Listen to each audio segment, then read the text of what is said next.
and former prosecutor, neither me nor Beatrice are victims in this case. Behind this, there is another purpose for all of this investigation. They're being detained for something they've not done without evidence. You also mentioned Dicot destroyed the CCTV. They came into our homes, raided our homes. And people think I'm crazy saying this. You know, the real victims right now are Andrew Tristan and the two other girls being arrested. I don't believe, because I know them personally, unless you give me clear cut, like we're saying to you, show me clear cut proof. The only thing I gotta say is I'm not a victim. You're clearly not a victim. You've spoken out and no one is taking that seriously, which shows such corruption at such a high level. The prosecution put forward 2 victims, and this is one of the alleged victims I'm going to interview. I'm joined by Suleiman Ahmed, also in the interview, who's a neutral investigative journalist. I'm sure after this video your minds will change whether you are against him or not. You're going to see the truth behind the Tate's detention in Romania. Just to introduce myself, I know we've never met. I'm Tam Khan. I'm an old friend of Andrew.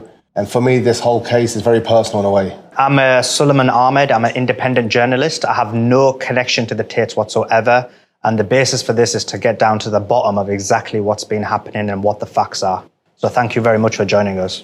Jasmina, when did you actually meet the Tates? It wasn't long after I moved back to Romania. It was in beginning of 2021. Why do you refer to the Tates as family? Why do you call them family? Because they are family. You know, what I've been saying for a long time, family doesn't necessarily mean that you have the same blood or DNA with someone. I got to know them and I saw how good and kind and how hardworking they were. So they became family really fast. So how do the Tates treat the women around them? They have never been aggressive in any way. They won't just like ignore someone if you try to talk to them. Moving more onto the case, you released a video, and in the video you mentioned that the house that you were living in yourself was your house. Can you just clarify that for us, please? They raided my house that I am renting with another friend, and it was their house. And the house I am renting, I have a landlord. She has nothing to do with them at all. You also mentioned Dicot destroyed the CCTV. How did you know this? How did you come to this conclusion? Because obviously I am directly involved in the case. So it's the law. The authorities and the lawyers, they have to inform me about stuff too. So they just threw it off the case. They're not using it as anything. Okay. Yeah. So that was confirmed by the Tates lawyers that they weren't including any of the footage throughout this entire period. So my question to you is, why do you think they destroyed the evidence or did not want to include the evidence into the case? Everyone can see this from the outside. This case is full of corruption. Obviously, they don't want them to get out of the arrest, right? They want to keep them there as long as possible. And they have no proof in this case. So what they're trying to do is just like keep them there for longer. So they will like look for more evidence that doesn't exist, more evidence that they will never have because there has been no crime committed whatsoever. The BBC, I think Gondal and the judiciary confirmed you and Beatrice are 2 of the alleged victims.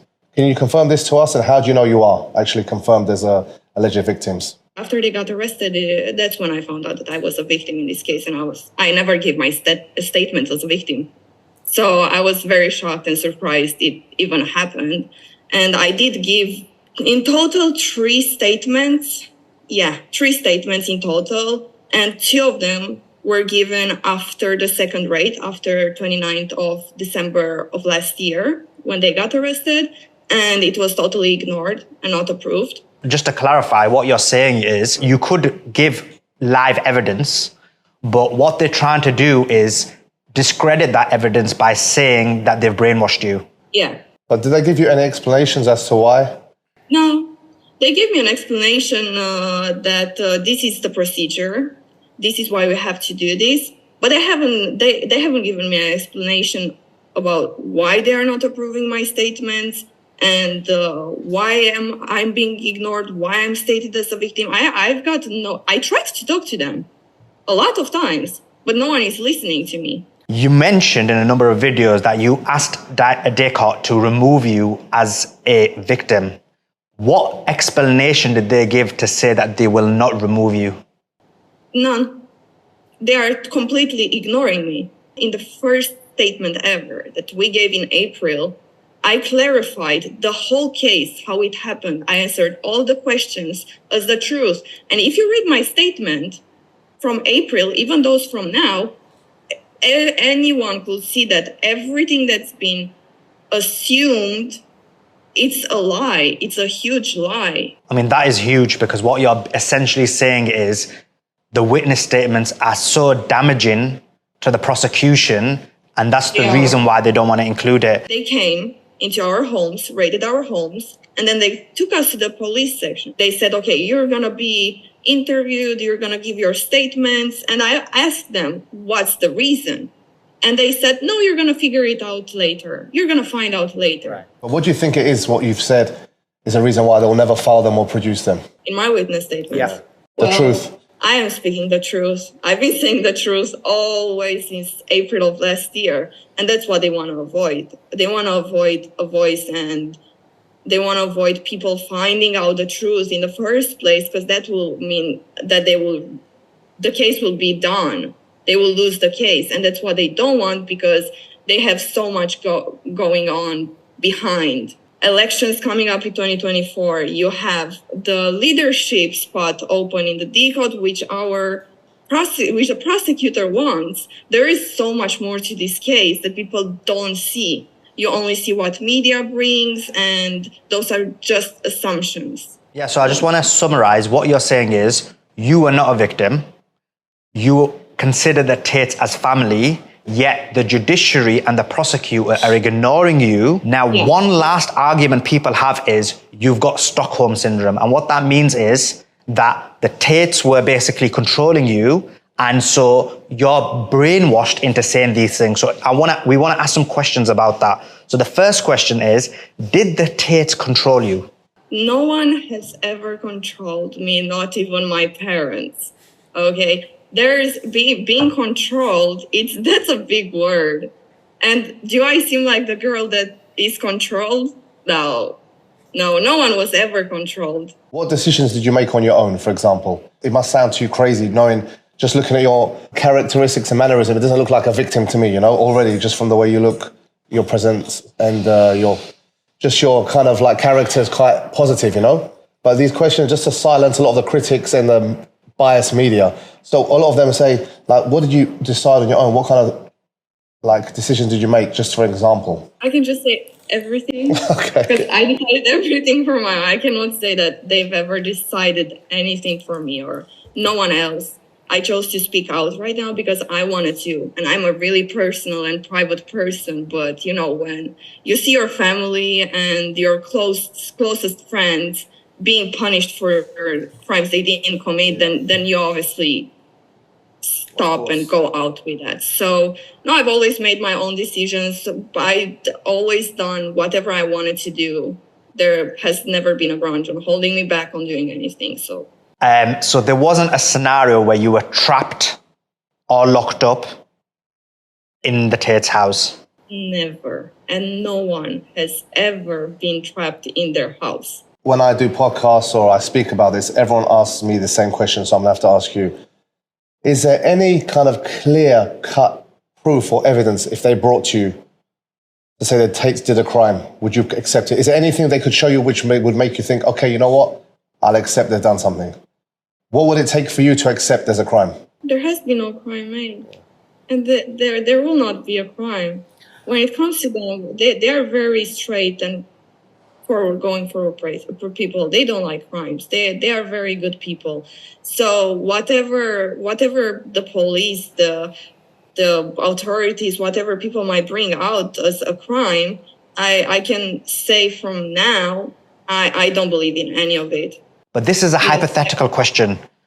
And the question is this. Let's say there's a hypothetical scenario where the Tates did commit a crime that you weren't aware of, and there was some video evidence. Would you accept it? I would accept it, but as I said before, it's very hard to even think of that. Based on your own experience, you just don't believe that there would be? Absolutely. And that's important, because if you were unwilling to accept that they could ever commit a crime, that could be an indicator that you were brainwashed. But obviously you are saying to us right now, if there was unequivocal evidence that they did, you would accept it, but just that you know based on your experience that you wouldn't. Is that right? Yeah. No, I understand a lot with this because when I speak on the same thing, I said, I don't believe a thing. You can give me 1,000 witnesses.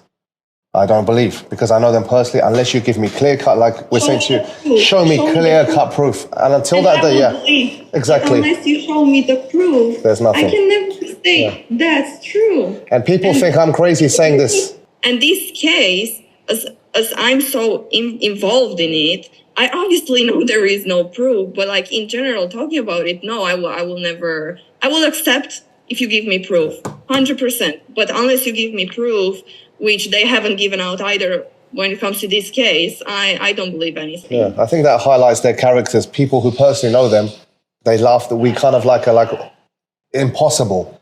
That's why we say this. Again, people can't resonate with us. They don't understand because they don't know them personally. And that's why you have the same reaction I do. I've been speaking out now for a long time. Obviously, I've tried to reach the authorities and the police, and that didn't work out.